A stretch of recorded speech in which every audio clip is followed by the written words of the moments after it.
Week 17 waiver wire right now on Fantasy Football Today Express. What's up, Jamie? Let's talk about the waiver wire. How is it this week? How do you feel about the waiver wire?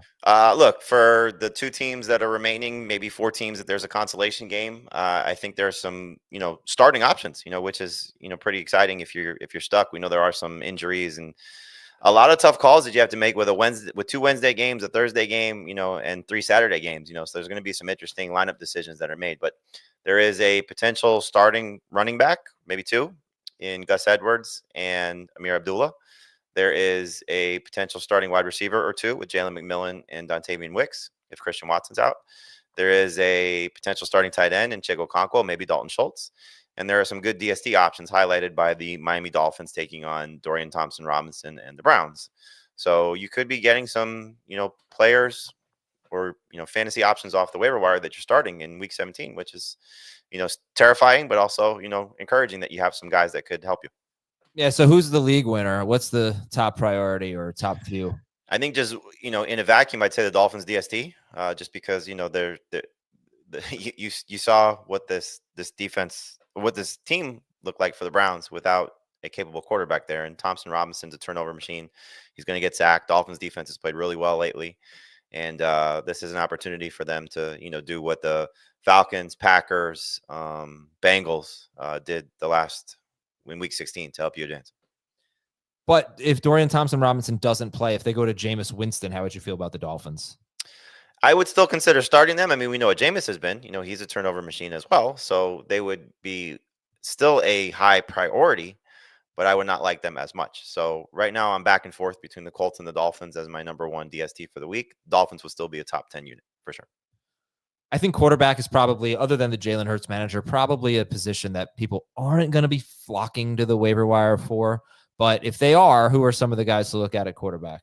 I like Bryce Young. Two of his last three games has been good. One of those was against the Bucks 3 weeks ago, and so we know Tampa Bay has gotten a little bit better lately, but it's been against some crappy quarterbacks. Not that Bryce Young has ascended to a safe starting fantasy quarterback, but he definitely has looked better. And I think this game could be a potential shootout based on how these defenses have been operating. So I like Bryce Young. I like Drake May. He's giving you a nice floor 3 games in a row of 19 fantasy points and could give you another quality outing here. Mason Rudolph has a really good matchup, as we know, taking on Jacksonville. So he's been really safe, 18 plus points in his last 4 starts or his 4 starts. And I think Michael Penix will have a good chance to play well also. Didn't have to throw very much. Remember, we kept saying figure 25 to 30 pass attempts. He was 27 attempts against the Giants. Should have had a touchdown if Kyle Pitts knows that catch. In a game where there could be a shootout, we might get to see the best of Michael Penix. So he's also in the mix. So there are some guys that, you're stuck. You could see, again, I'll keep using this phrase, path to success. And there's a chance for, all of those guys to, get you in that 20-point range if things go right. All right, we've got, how about some running backs? One thing I didn't bring up on the main show, and I wish I had, I'm looking at a tweet that somebody sent me that I did forget to mention this. I missed it.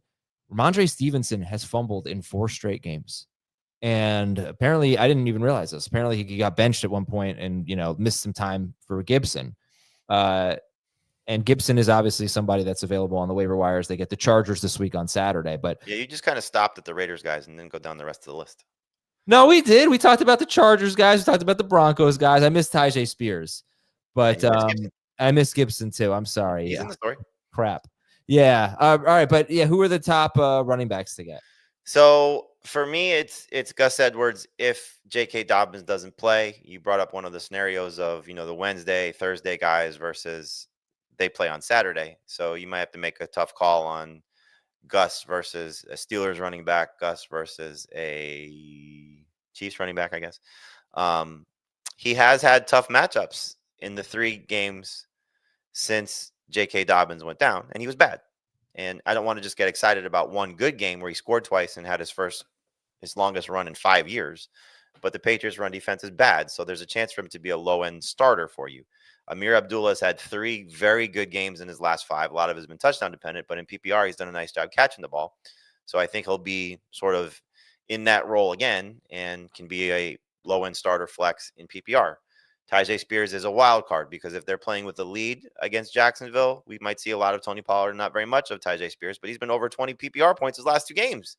So he's got a chance to be, helpful for you. To just touch on the Gibson situation, since we didn't really get into it, So Gerard Mayo was asked about Ramondre Stevenson. It's actually his third lost fumble of the season, but he has 7 fumbles on the year. Do they bench him again? Remember, we had this in week 5, I believe it was, where he was fumbling and they benched him. This does not mean sit him for the game. This just means that Gibson may be the starter. So does that mean that Gibson gets the full workload? There's a chance for him to be very good if that happens. But he's got 3 games this season with double digits in carries. I'm sorry, I think it's at least nine carries, maybe, or double 3 games with double digits in touches. He's only had 1 good game in those 3. So it's not like extra work has been good for him. So if you were to tell me right now, Stevenson is not playing, Gibson might be the number 1 guy. Yeah, but he's probably going to play. That's the thing. I imagine that. Yeah. All right. So he's a little bit lower of a priority. Plus, you are talking about a good Chargers run defense. Not great, but good. And then the other guy that comes into play also is Devin Singletary. If Tyrone Tracy's ankle injury is a problem, Singletary might be the best of the bunch, but it does not seem as if on Tuesday when we're recording this that Tracy's out. All right, we're going to take a break, talk about wide receivers, tight ends, and more after this on FFT Express. We are back here, and Jamie, wide receivers, Jalen McMillan, the headliner. He is the headliner. Again, as I said on the full length episode, you wonder how many people still have the ability to pick him up, just because of the top end teams that have been playing and getting him along the way. But if he is still available, he is in the number 2 receiver conversation. In that same group of guys like Zay Flowers and DK Metcalf and Adam Thielen and Juwan Jennings, Deebo Samuel. There's a lot of guys in that range. DJ Moore. But he's got touchdown in 3 straight games, 4 touchdowns over that span. He's been 20 targets in his last 3 games. Baker's looking for him, and this was the expectation when Chris Godwin went down, that he would have this role, and he's doing it. So it's an interesting matchup, as you've talked about time and time again. The Panthers don't allow multiple receivers to go off. You figure Mike Evans is going to bounce back, so he should have an opportunity to play well. So McMillan's risky, but based on the 3-game sample size and how this game should unfold, he's a definite starter in 3 receiver leagues and a borderline starter depending on if you need. Okay, any other wide receivers you like this week? I like Dontavian Wicks in a desperate situation. He's the only guy that's McMillan's the only guy that's a borderline must-start guy. In 3 receiver leagues, you might be looking at Dontavian Wicks because of Watson's injury. Vikings are number 1 in most fantasy points allowed to wide receivers, and we just saw a game earlier this year in week 4. Watson missed the majority of that game. Wicks had 13 targets, 5 catches, scored 2 touchdowns. So there's a chance for him to help you. There's a chance for Marquise Brown, who just had 8 targets in his first game back, to help you against the Steelers secondary that's a little bit beat up. There's a chance for Olamide Zaccheaus in deeper leagues, coming off a game where he had 8 targets and scored twice. Remember, they're down Noah Brown, and for weeks we kept saying Noah Brown, deeper leagues. He's getting 5-6 targets a game. Jane Daniels playing great. And this is a great matchup against the Falcons secondary that's been bad all season long. So desperate situations, Zaccheaus might be somebody that could help you also. I don't think we need to go past that, but there are other guys in the column. Yeah, let me just ask you about Dobbs. And by the way, Olamide. What did I say? I have no idea. But what? Olamide Zaccheaus. I'm sorry. Dobbs. He's available in some leagues. I would prioritize Dobbs over Wicks, but I think Wicks might have a higher ceiling. Dobbs is seemingly just touchdown dependent. We saw the 2 touchdown game, but it wasn't like he had a lot of targets. And the other side of this with the Packers is, will they throw? So that's been sort of the knocking point on all of these guys, is that just they run the ball so well with Josh Jacobs that they haven't been throwing. I'm hoping that this is a track meet between the Vikings and the Packers, and we get a lot of pass attempts, so all the Packers receivers can step up. All right, and how about tight end? This is kind of an interesting week here for a couple of tight ends that have some appeal.